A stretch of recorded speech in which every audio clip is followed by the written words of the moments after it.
a man from India. Sheikh, inshallah, I'll be doing my bachelor's in engineering next year, and I'm confused which college should I select, because one is Islamic college, where studies are moderate and there's no guarantee that I will get job, but the other college is non-Islamic and its studies are excellent. Also, it has guaranteed job offer after my third or fourth year. So, which college should I select? As long as there is no fitnah on your religion and your Islam, you can go to a non-Islamic college while they provide you with good knowledge and information, and at the same time it is guaranteed that you will get a job. There's no problem in that, inshallah. Talha from the UK.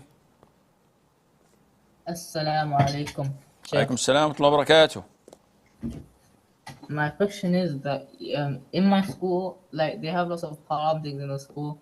They have lots of haram things in the school. Like they make us do music. They make us have like indoor celebrations, stuff like that. And then I want to go to an Islamic school, yeah, but sometimes my parents don't have the ability to take me to an Islamic school, and they say that it's like times of fitnah right now, so just try to avoid the major sins.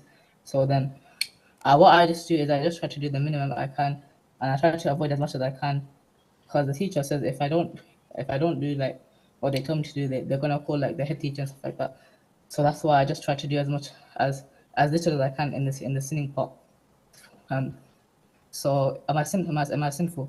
Because I don't know what to do, because I can't go to an Islamic school. I've tried to tell my parents. First of all, it is not permissible to engage in haram activities at school. We Muslims have a purpose on this earth, and that is to establish the religion of Allah and to carry His commands to the best of our ability. When we come to the fork of the road and we have to choose between following Sharia or following man-made laws and regulations, and when following man-made laws and regulations, I am completely disobeying Allah Azza wa Jal and falling into sin, I have to stop this and not do it, and would not justify it by saying, well, if I don't comply, this would happen and that would happen. At the end of the day, I'm, as a Muslim, ordered to not to fall into sin. And we're not talking about something that is mandatory as the law of the country, such as vehicle insurance, for example. Okay, there's nothing I can do. If I want to drive, I have to do that. But to go to a school and to listen to their nonsense, filth, and kufr and disbelief, maybe be forced to engage in physical education, freely mix, go to the swimming pool with the opposite gender, maybe have wrestling matches with the opposite gender and touching and coercing. What is this? When it's going to end? What's the bottom line? Where you say, no, taking off my clothes? No, I won't do this. Anything else is okay. So this is where you guys have to draw the line. Your parents have to draw the line. Allah did not force you to go to such countries and live among the disbelievers until you're stripped of your religion. You compromise your religion. You have to make a stand. They say it's democracy. They say this. Put your foot down and say, enough is enough.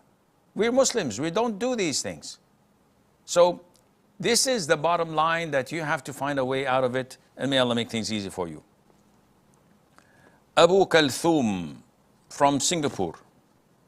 Assalamu alaikum wa rahmatullahi wa barakatuh, ya Sheikh. Wa alaikum assalam wa rahmatullahi wa barakatuh. Sheikh, my eldest sister has been murtad for over 16 years. She's open and extremely staunch in her stance. She married a Hindu and has a son. My father and mother has been extremely close with her despite knowing that she's a murtad. And when I asked them about it, they said, with good akhlaq, she might come back. She's now poisoned my younger sister, 22 years old, in a way that my younger sister does everything that goes against the Sharia, like clubbing, hanging boys, has a lesbian best friends. The question is, I've been trying hard to convince my parents, but I am lost. What can I do to play my part? Unfortunately, this is happening in some families that are far away from Allah, and that these families are ignorant of Islam. They've never read the Quran in their lives. They don't know the seerah and the sunnah of the Prophet ﷺ. They carry no great love to this religion. Rather, they love this world, to the extent that if they were given the choice between hellfire, but through this life, enjoying it to the fullest, or to paradise, but through carrying out the religion of Allah, they would choose the first, unfortunately. It's a test from Allah to you and to your family. You have done your due diligence. You should continue to advise your parents and warn them that they may leave the fold of Islam if they approve their daughter over her apostasy and over marrying a non-Muslim. If they approve such a marriage, this is kufr. They're apostates. Even if they pray and they fast and they say la ilaha illallah, just because they've approved and endorsed something that is in black and white in the Quran, stating that there is no such marriage, and they say, no, it's okay. As long as they have good character, the marriage is valid. They've gone out of the fold of Islam. Your sister is already a different story. Now, the younger sister, the problem is that clubbing and not wearing the hijab, these are symptoms of the disease.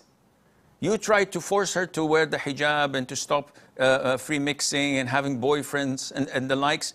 You're treating the symptoms, but not the core, not the chronic illness. So the symptoms will reappear in different forms. What you should do is attack the illness itself. The illness is the void of knowing Allah, of knowing Islam, of knowing the Quran and loving the Prophet Muhammad in her heart. So focus on introducing Allah from scratch. You're talking to someone who's almost not a Muslim. So you have to invite her to Allah, to the oneness of Allah, the greatness of Allah, to see Allah's wonders in herself, in the environment, in this universe, and to acquaint her with the beautiful names and attributes of Allah. Show her who the Prophet ﷺ is, how he lived, how he struggled so that we could receive this religion as it is today. And do your level best to be a good elder brother, kind and loving and compassionate, so you may save her from hellfire. But at the end of the day, it's your father who's responsible. He's the one who's going to roast and pay for his negligence of upbringing his children like this. And he's going to pay for it. The Prophet said, ﷺ, all of you are shepherds. And a man is a shepherd over his family. And he's responsible and he will be questioned about all of that. May Allah save us from hellfire.